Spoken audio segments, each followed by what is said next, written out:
Isa pong pinagpalang gabi sa inyong lahat, mga minamahal na kapatid. Narito na naman po tayo sa ating Contending for the Faith. At sa gabi pong ito, tayo ay magtatapos sa ating pong pag-aaral tungkol sa 70 weeks prophecy ni Prophet Daniel.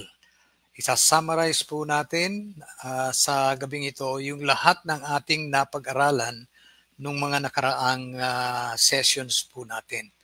Yan po ang ating gagawin ngayon at bago po tayo tuluyang mag-aral, tayo po muna ay humingi ng patnubay sa ating Panginoon sa pamamagitan po ng Kanyang banal na Espiritu. Dakila naming Diyos, manaming banal na makapangyarihan sa lahat. Maraming salamat po sa patuloy niyong pag-iingat, pagkalinga sa bawat sa amin, at sa pagbibigay nyo ng panahon upang kami po ay sama-samang makapag-aral ng Biblia, maituloy ang aming pag-aaral at matapos ito sa prophecy ni Daniel, yung 70 weeks prophecy niya. Palayan niyo po ang aming pong pagre-repaso at pag-summarize ng aming mga napag-aralan ng mga nakaraang sessions.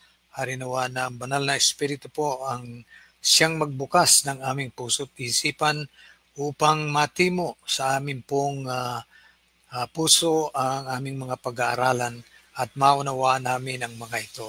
Patawad Ama kung saan po kami nagkulang at nagkasala sa inyo. Ito po ang aming samod dalangin sa matamis na pangalan ng aming Panginoong Jesus. Amen. Tayo po ay magre-repaso, isa-summarize po natin yung ating pong pinag-aralan sa ilang sessions natin. Tingnan natin yung ating slides. Okay.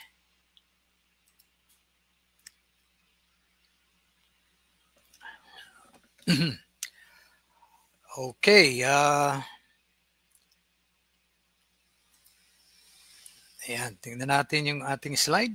Ayan. Okay, summary po ng ating pinag-aralan sa ilang sessions din po nating pag-aaral tungkol sa 70 weeks prophecy ni Daniel. Una po, bibigyan ko po uli kayo ng historical background kung bakit naibigay ng Diyos ang propesiyang ito kay Prophet Daniel. Pakibasa nyo na lang po yung Daniel 9, 1-23. Yan po yung historical background ng prophecy ito. Ang prophecy pong ito ay naibigay kay Daniel nung patapos na po yung 70 years na captivity ng Israel sa mga Babylonians. Now, nalaman ni Daniel dahil ipinakita sa kanya ng banal na espiritu na yung propesya po ni Jeremiah na 70 years lang ang captivity ng Israel sa Babylon ay malapit na pong matapos. Pero naipakita rin ng Diyos kay Daniel na pagkatapos ng mga Babylonians, meron pa pong tatlong world empires ang sasakop sa Israel. So, medyo nagulumihanan itong si Daniel. Akala niya, tapos na ang magiging captivity nila.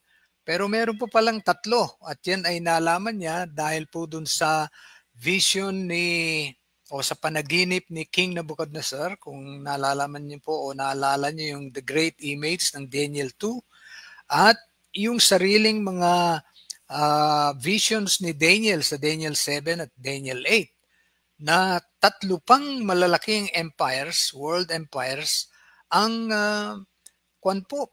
mapapailalim ang Israel sa kanila bago dumating yung ipinangakong Messiah at mag-i-establish yung Messiah ng kanyang kingdom. So, at sabi ni Daniel, mukhang makukuha pa, madidelay pa yung restoration ng temple, yung restoration ng nagibang Jerusalem, at yung pagbabalik ng mga Israelite exiles sa Judea. So, ang tingin niya ngayon, makukuhan pa, madidelay pa yon. Kaya ang nangyari, siya po ay nanalangin ng taimtim sa Diyos. Daniel confessed to God that it was Israel's rebellion, their sins, transgressions, and iniquities that caused the desolation of Jerusalem and its temple. Ang ibig sabihin, ang rebellion ng Israel sa Diyos, yung paglabag nila sa kanilang tipan sa Diyos, yung kanilang mga kalikuan, mga kasalanan, ang naging dahilan po ng pagkasira ng Jerusalem at ng temple nito. Ang ibig sabihin, sila mismo ang nagdala sa kanilang mga ulo ng mga disasters na ito. Alright? Dahil kung hindi sila lumabag, hindi sila nagrebelde, wala pong mangyayaring destruction ng Jerusalem. Okay? So, dahil dito, nagmakaawa po si Daniel sa Diyos sa pamamagitan ng pananalangin. Nagmakaawa siya na wag na sanang madelay yung restoration ng Jerusalem at ng temple at yung pagbabalik ng mga exiles sa Judea. Okay? So, ang ginawa ng Diyos, pinadala niya si Angel Gabriel kay Daniel at ibinigay niya po itong 70 weeks prophecy kay Daniel para ma-address po yung concerns ni Daniel. Anong mangyayari pagkatapos ng 70 years Babylonian captivity ng Israel? Ano ang mangyayari sa kanila? Anong mangyayari sa Israel? Anong mangyayari sa Jerusalem? Ano ang mangyayari sa temple nila? Alright? So yun po ang historical background ng prophecy ito. Ang prophecy pong ito ay tungkol sa concerns ni David. Ano ang mangyayari pagkatapos ng Babylonian captivity ng Israel? Ano ang mangyayari sa kanila? Ano ang mangyayari sa Jerusalem? Ano ang mangyayari sa temple na ngayon ay giba? So yan po ang purpose ng prophecy. Now, tingnan natin yung nilalaman ng 70 weeks prophecy. Ripasuhin po natin. Okay? Yung pong 70 weeks o 490 years, hindi na po natin pag-aaral kung bakit ang conversion ng 70 weeks ay 490 years. Napag-aralan na po natin yan. Anyway, ipapadala ko po itong PDF copy ng ating mga slides para sa ganun magkaroon po kayo ng record, written record ng ating mga napag-aralan. So 70 weeks or 490 years ang ibinigay na taning sa Israel at sa city ng Jerusalem para po gawin ang 6 na bagay sa loob ng panahong ito. Right? Mamaya, rirepasuhin na naman natin uli yung 6 na bagay na dapat gawin ng Israel para sa ganon ay matapos yung yung prophecy na 490 years o 70 weeks. Ngayon, sa verse 25 po ay sinabi doon na ang start, magbibilang sila, umpisa ng bilangan ng 70 weeks o 490 years sa sandaling mailabas po yung commandment o yung decree, royal decree to restore and to build Jerusalem. Ayan. So yun po ang hudyat para magbilang na ang mga Israelites ng 490 years. Yun ang start.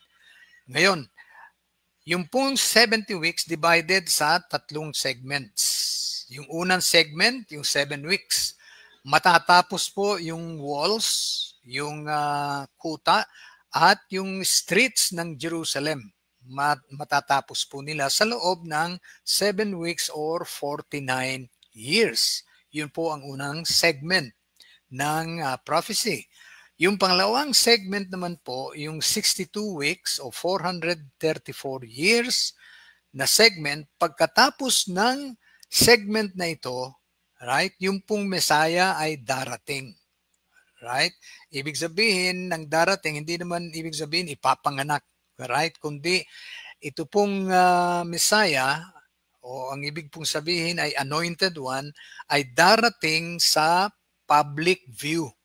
Ibig sabihin, mag-uumpisa na ng ministry ang Messiah pagkatapos ng 62 weeks o 434 years na segment. At pagkatapos po ng 62 weeks or 434 years na segment ng prophecy, ang Messiah po ay mamamatay. Shall be cut off. And the people of the prince who shall come shall destroy the city and its sanctuary. Ayan. So dito makikita natin na-restore na yung Jerusalem, yung temple din ay na-restore na, pero masisira pong muli yung city of Jerusalem at yung sanctuary. Ang ibig sabihin po nito, second time na masisira uli, madidestroy ang Jerusalem at ang temple nito. Alright, second time. At sa verse 27 po, nando naman po yung tinatawag na 70th week o yung pang-70 sanlinggo na katumbas ng 7 years. Yung pong he doon sa verse 27, shall confirm a covenant with many, and in the middle of the week, he shall make the sacrifice and oblation to cease. Yung pong he shall make the temple desolate.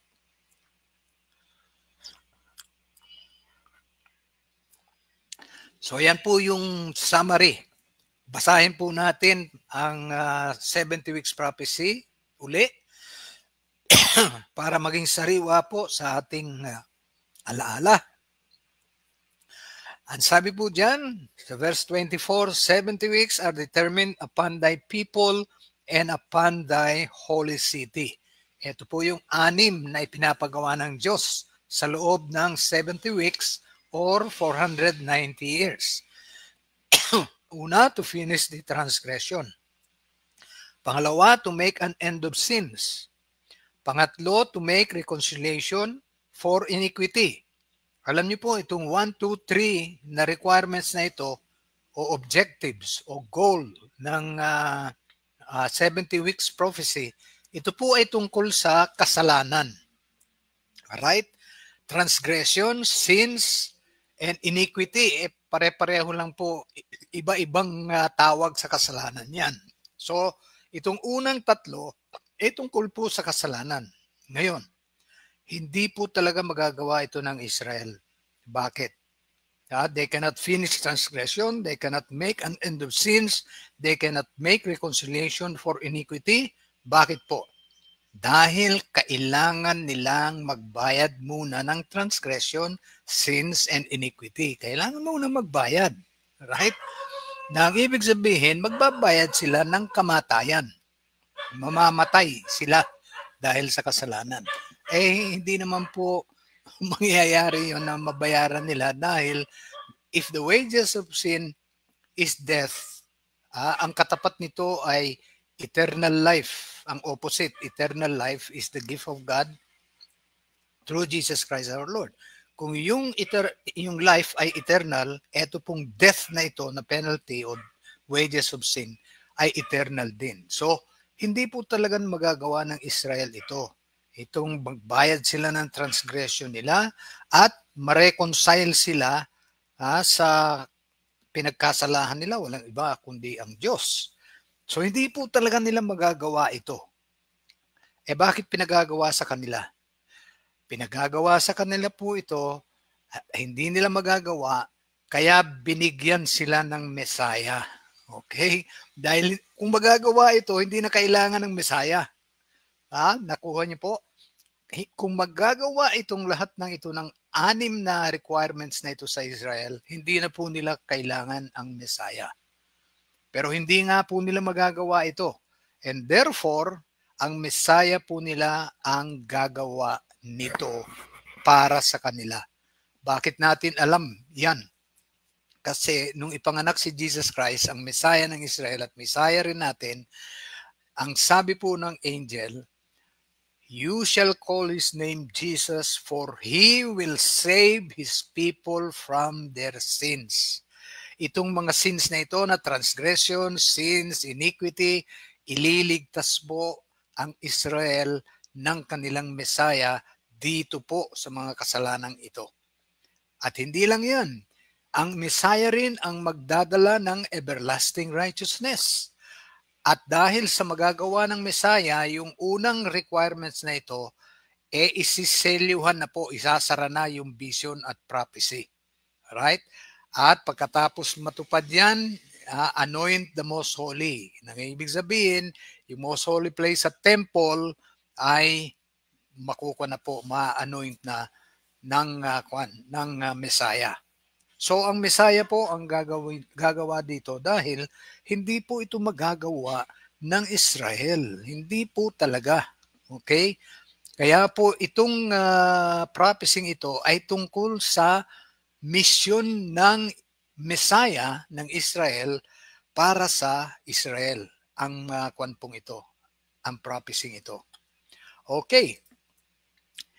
So, ang sabi dito sa verse 25, "Know therefore and understand that from the going forth of the commandment to restore and to build Jerusalem unto the Messiah the Prince shall be 7 weeks and 62 weeks. The street shall be built again and the wall even in troublous times." Verse 26, "And after 62 weeks shall Messiah be cut off, but not for himself. And the people of the prince shall come, that shall come, shall destroy the city and the sanctuary, and the end thereof shall be with a flood. And unto the end of the world desolations are determined." Verse 27, "And he shall confirm the covenant with many for 1 week. And in the midst of the week he shall cause the sacrifice and the oblation to cease. And for the overspreading of abominations he shall make it desolate."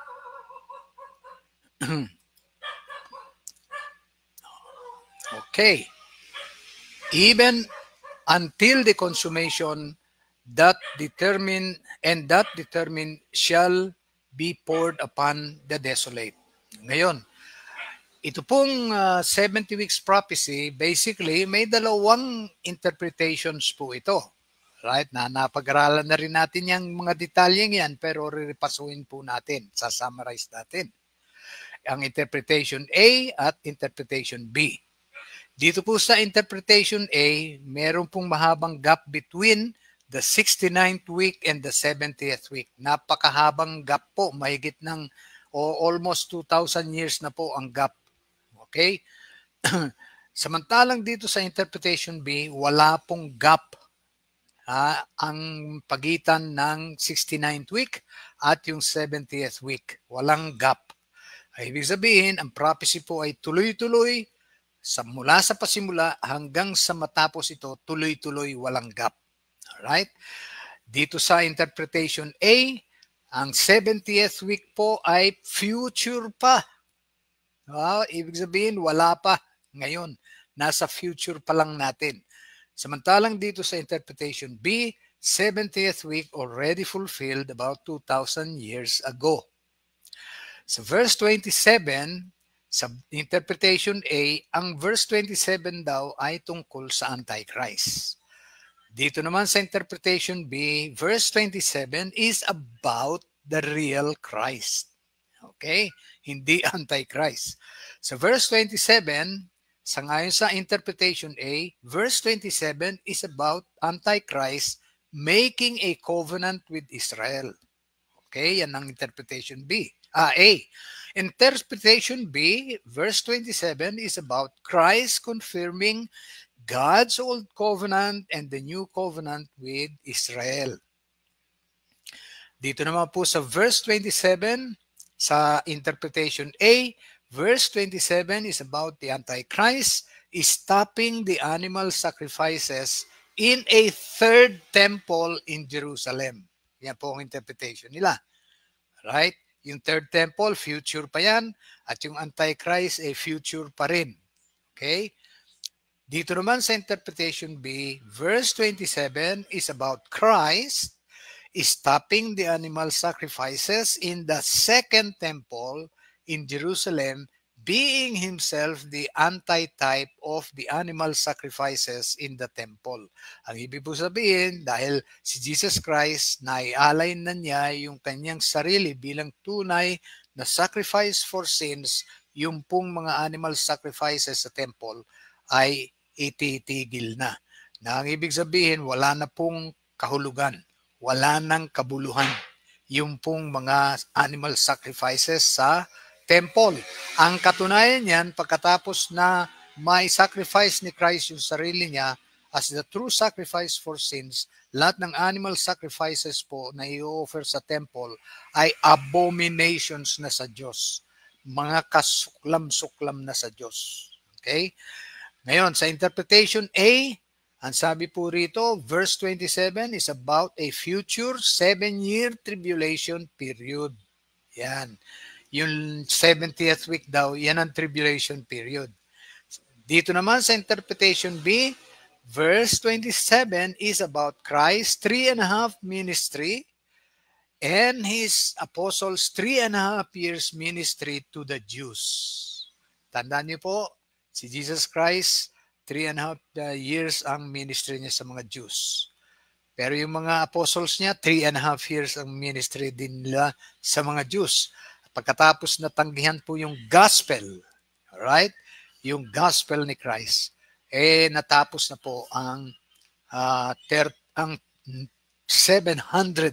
years sang-ayon sa interpretation B. At ito po yung tatlong mga graphs na ating pinag-aralan in detail. Ito po yung mali, ang dating nito. Right? Mali po ang dating nito. Dito, pinalalabas na ang crucifixion is at the end of the 62-week segment. Hindi po. Ang sabi po doon, after. Hindi at the end. So mali po ito. Mali ang dating nito. At ito po, may gap. Tapos rapture. Right? Ito po yung malaking gap from the cross hanggang dito po sa rapture and then the start of the 70th week. Alright. So mali po itong graph na ito. Mali. Ito pong susunod na graph. Ayan. Ito po, tama po yung kanyang dating. Dahil ginamit niya talaga yung pong Jewish calendar, which is a lunisolar calendar. Yung nauna pong graph, kinonvert po niya yung Jewish years, kinonvert niya sa Gregorian years. Naipakita po natin yan in detail. Pinag-aralan natin yung Jewish calendar na hindi po 360 days ang Jewish calendar. Mali po yung assumption na yun. Okay? The Jews never officially used a 360-day calendar. Hindi po. Yung kanilang calendar po ay lunisolar. Ang kanilang months based on the moon, the rotation of the moon around the earth. At ito naman pong kanilang year ay adjusted po sa solar year. Kasi yung kanilang mga feast, yung kanilang mga yearly festivals, kailangan pong matapat doon sa season kung kailan yung original event nangyari. Hindi po nila pwedeng bago-baguhin yun. Kailangan kung anong season, yung Pentecost, anong season, yung Passover, kailangan po dun mangyari o i-celebrate yung kanilang annual festival. Kaya ina-adjust po nila yan sa solar year, yung kanilang calendar. So ito po yung mali at ito naman po ay tama based on the fact that the Jewish years are equivalent to Gregorian years. Kaya hindi po tayo dapat na mag-convert. Okay? Ito po tama ang dating nito. Right? At tama rin po hanggang sa crucifixion. Ang kanya pong nagtatapos po yung kanyang 62 weeks segment noong 27 AD. Yan po yung beginning ng ministry ni Jesus Christ, 27 AD, nang siya po ay binyagan ng ni John the Baptist. At dito po yung anointing ni Jesus Christ by the Holy Spirit na dumapo sa kanya in the form of a dove. Right? 3.5 after this, yung 3.5 ministry ni Jesus Christ was crucified. Kaya tama pa rin po itong date na ito, 31 AD, when Jesus Christ was crucified. Nagkamali po ito dahil meron din siyang prophetic gap daw. Wala pong gap sa napag-aralan natin at yung reasons nila kung bakit naglagay sila ng gap dito, nirefute po natin at napatunayan nating mali yung mga reasons nila. Ayan ang rapture, tapos yung 70th week, future pa rin dito. Ito po ay mali na interpretation. Ang tamang interpretation po ay ito. 70 weeks are determined upon thy people. Ang 70 weeks po ay tuloy-tuloy. Yung 490 years, tuloy-tuloy po yan. Nagsimula noong 457 BC, 408 BC, natapos yung unang segment na 49 weeks o 7 weeks o 49 years. Nung AD 27, natapos naman po yung 62 weeks or 434 years na segment ng prophecy. At sa gitna po ng 1 week or yung 70th week, 3.5 years after AD 27, noong 31 AD, na ipako sa krus ang ating Panginoong Jesucristo. At 3.5 years nangaral ang mga apostles ni Christ ng gospel sa mga Jews hanggang sa rejectin nila ito sa pamamagitan ng pagpatay nila sa unang martir ng Christian Church, si Stephen.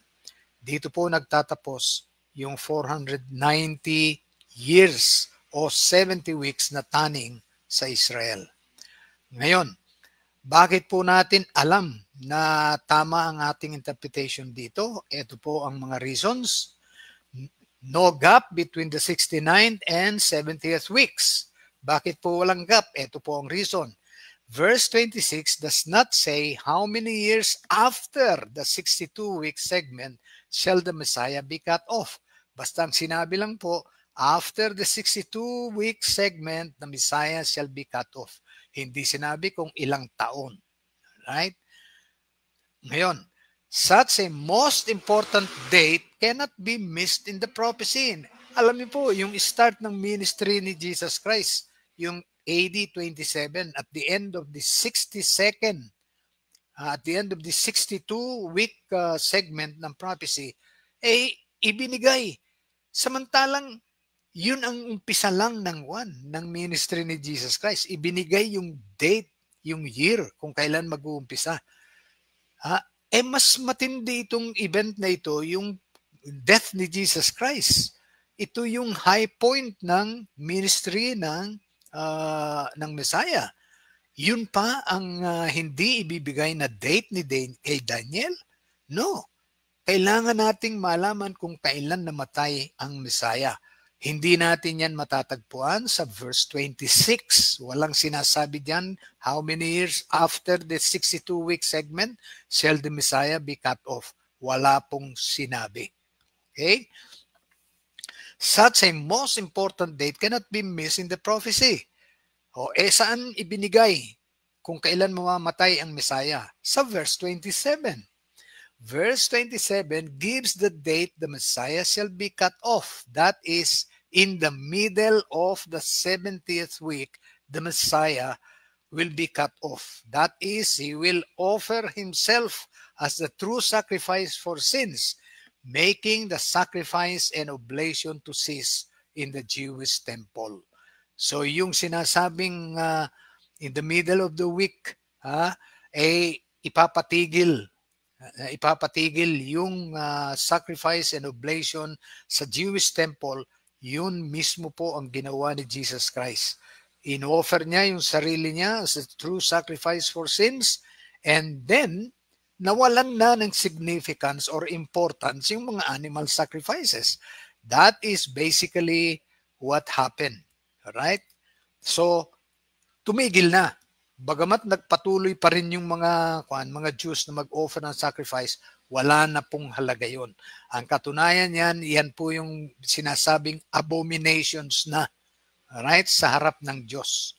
Dahil pagka nag-alay ka pa ng sacrifice, pagkatapos maalay ni Jesus Christ yung sarili niya as the true sacrifice for sins, abomination na yung pag-offer mo sa temple ng animal.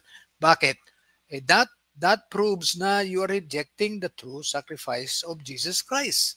Kaya nakakakwa na po yan, nakaka-rimarim na, anong tawag dito? Karumal-dumal na sa harap ng Diyos. Okay, ano pa ang pangalawang reason kung bakit walang gap? Verse 26 speaks only about the Messiah, the Prince, who shall be cut off, and his people Israel, who were responsible for the destruction of Jerusalem and the first temple by the Babylonians. Kasi ang sabi po dun sa verse 26, the prince who is to come. Yung pong the prince who is to come, yun po yung Messiah.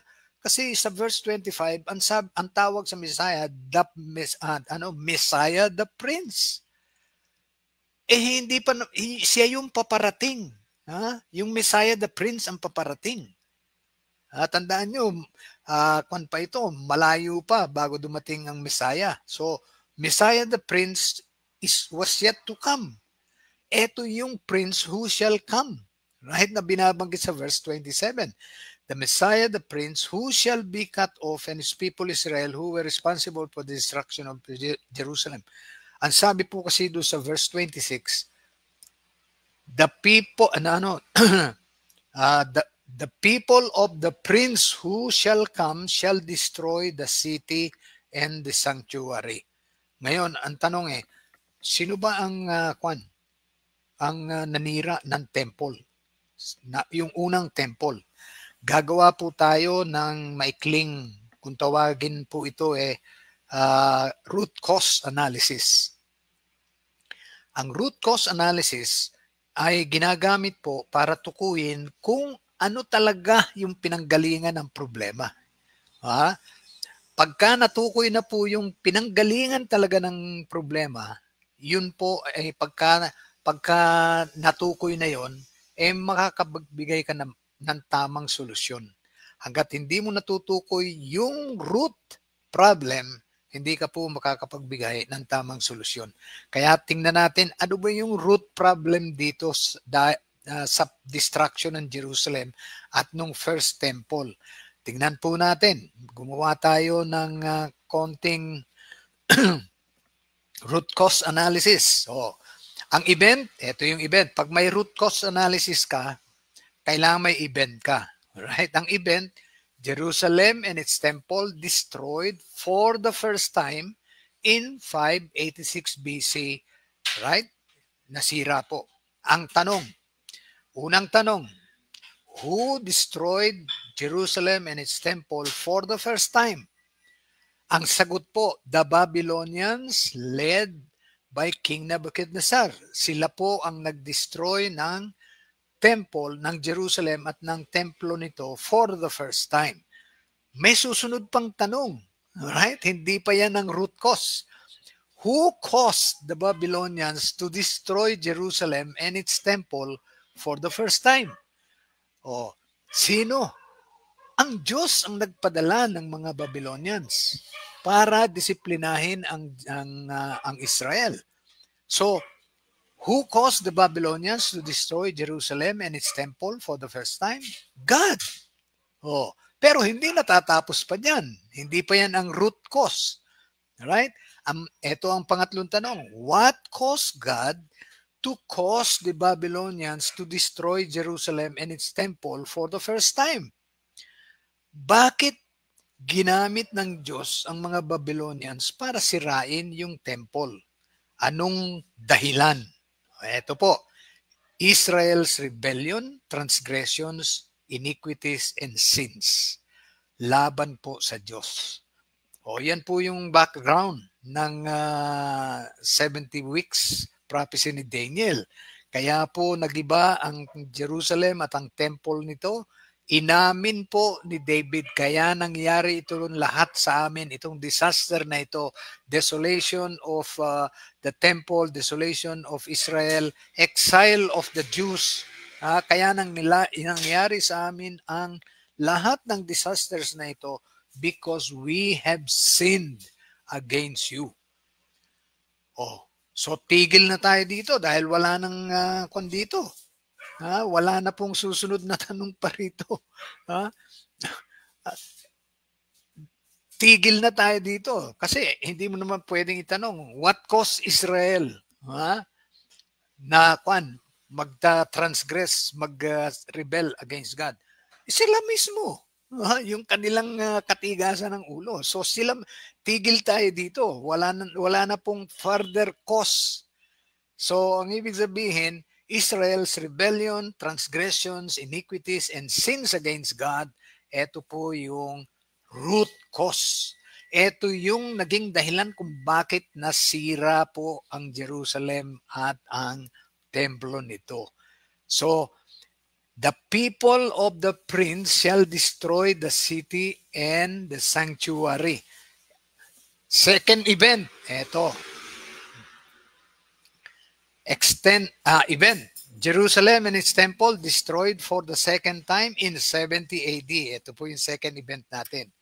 Ang tanong, who destroyed Jerusalem and its temple for the second time? Ang sagot, the Roman armies led by General Titus.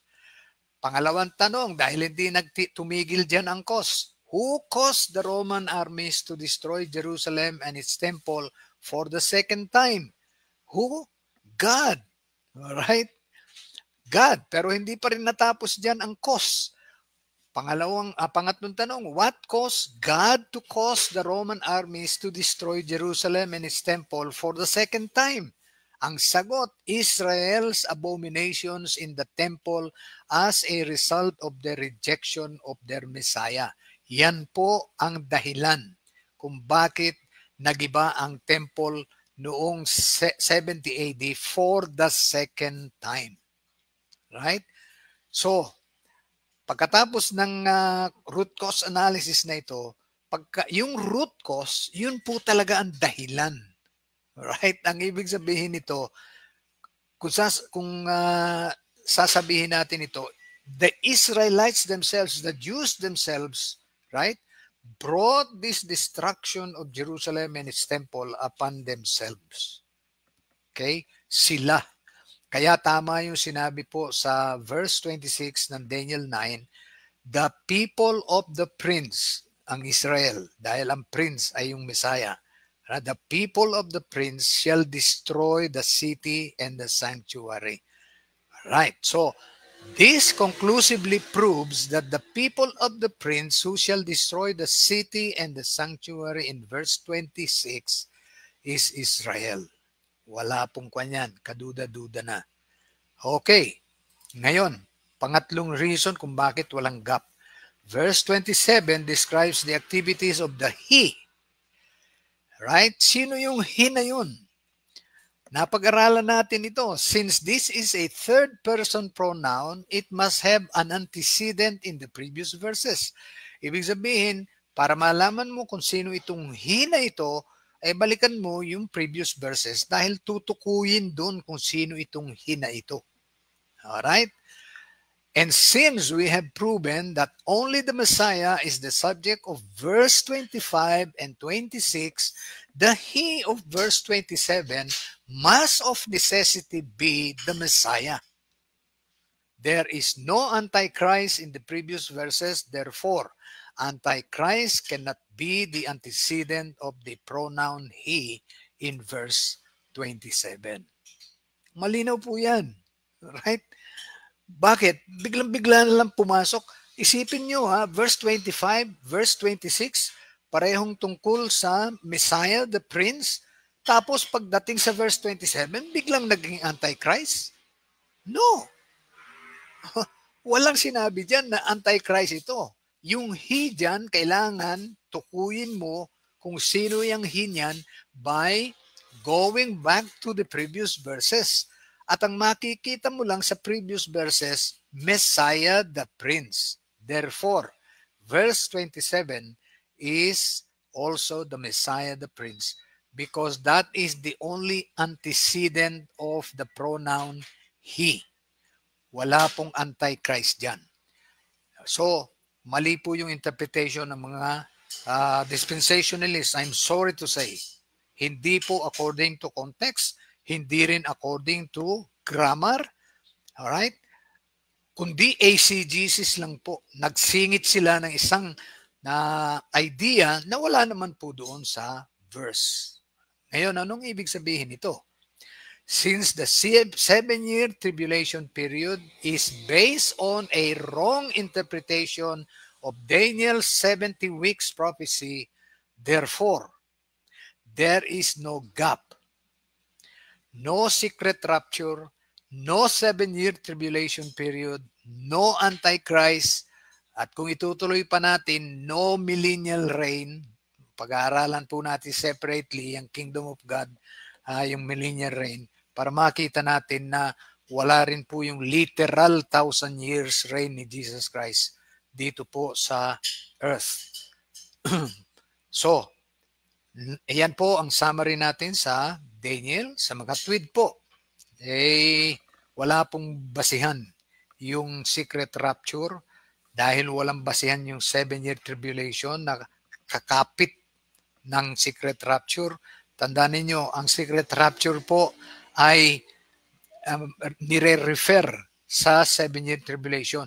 Merong pre-trib rapture, mid-trib rapture, at merong post-trib rapture. Wala naman palang tribulation. Therefore, there is no pre-trib rapture, there is no mid-trib rapture, there is no post-trib rapture, right? Dahil wala pong tribulation period.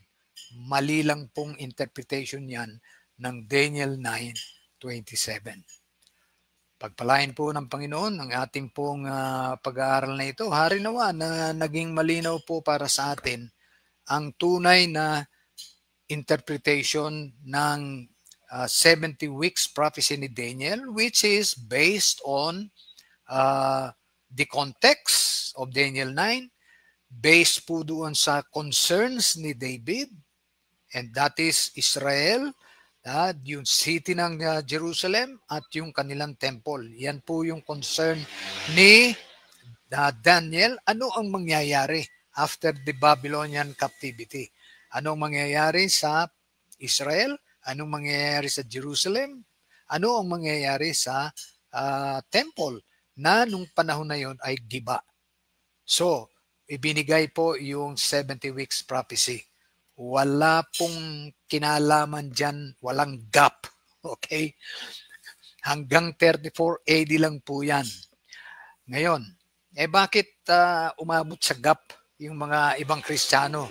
Kasi po, gusto nilang isingit yung gap na yon dahil gusto nilang palabasin, merong church age. Alright? Yun daw gap na yon between the 69th and the 70th week, yun daw ang church age. At pagkatapos nun, magre-resume na naman daw yung prophetic clock ng Israel. There is no such thing. Panlang po yan. Anong tawag dito? ACGCs. Wala yan sa Daniel 70 weeks prophecy.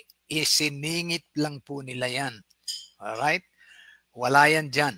Kahit na anong balik-baliktarin mong reasons, mabubuwag yung lahat ng reasons na yan dahil wala po dyan talaga sa prophecy ni Daniel ang gap at wala pong tungkol sa Antichrist. Nakakalungkot lang po dahil yung prophecy na talagang tumutukoy sa mga dates related sa Messiah, right? Sa tunay na Messiah, hindi sa Antichrist, ibinigay sa Antichrist yung huling yugto ng prophecy. Tungkol po yan sa Messiah. Right? Ang buong prophecy ni Daniel ay tungkol sa Messiah. Wala pong Antichrist dyan. Wala pong tribulation period na mahaba dyan. Right? 7-year tribulation period. Next time, pag-aaralan natin, ang tinutukoy na tribulation dyan sa Daniel ay walang iba kundi yung tribulation ng mga Jews nung sirain ang kanilang temple for the second time noong 70 AD. Yan po yung tribulation nila. Right? Hindi po yan 7 years na tribulation ng mga Jews. Yan po ay tribulation ng ilang months lang sa kanila. Right? Kung babasahin niyo po yan sa Matthew 24 at saka sa Luke 21, makikita niyo na yan po ay tribulation ng Israel na hindi 7 years. Okay? Kundi months lang po ang kanyan, anong tawag dito? Months lang ang binilang. Kinubkob ng Roman armies ang Jerusalem, April. Kinubkob. April of 70 AD. August po. August. Sinalakay na nila. So April, May, June, July, August. 4 to 5 months lang yan. Hindi yan 7 years. Ang tribulation na tinutukoy dyan sa Matthew 24 verse 21 at yung pong tribulation din sa Luke 21 verse 20. Right? 5 months lang po yung tribulation ng Israel na yan. Kung na po, nagiba na yung Jerusalem at ang temple nito. So yan po ang ating pong pag-aaral na ating sinamarize sa kwan po sa gabing ito. Palainawa po ng ating Panginoon ang ating pag-aaral nito. At hanggang sa susunod po nating pag-aaral, mga kapatid, ako po ang inyong lingkod, si Brother Mar, ang nagsasabi na lagi po tayong magtiwala sa ating Panginoon sapagkat siya po ang tunay na nagmamahal at nagmamalasakit sa atin. Tayo po ay manalangin sa ating pagtatapos. Dahilan naming Diyos sa mga banal na makapangyarihan sa lahat. Maraming salamat po sa gabing ito na binigyan niyo po kami ng pagkakataong makapag-aral ng mga banal na kasulatan, lalong-lalo na po ang prophecy ito ni Daniel na ngayon ay pinagbabatayan po ng maling eschatology ng maraming mga Kristiyano. Harinawa, Panginoon, na naging malinaw ito para sa aking mga kapatid at hindi kami madala ng mga maling aral tungkol sa end times na bunga lamang ng maling interpretation sa 70 weeks prophecy ni Daniel. Palayan niyo po ang aking mga kapatiran. Patuloy niyo po kaming akayin sa lahat ng katotohanan tulad po ng ipinangako ninyo. Bless us, O Lord, and dismiss us with your blessings, but not from your presence. Patawad sa aming mga pagkukulang at pagkakasala. Ito po ang aming samot dalangin sa pangalan ng aming Panginoong Hesus. Amen. Pagpalain po tayong lahat ng ating mapagmahal na Diyos at purihin po ang kanyang dakilang pangalan.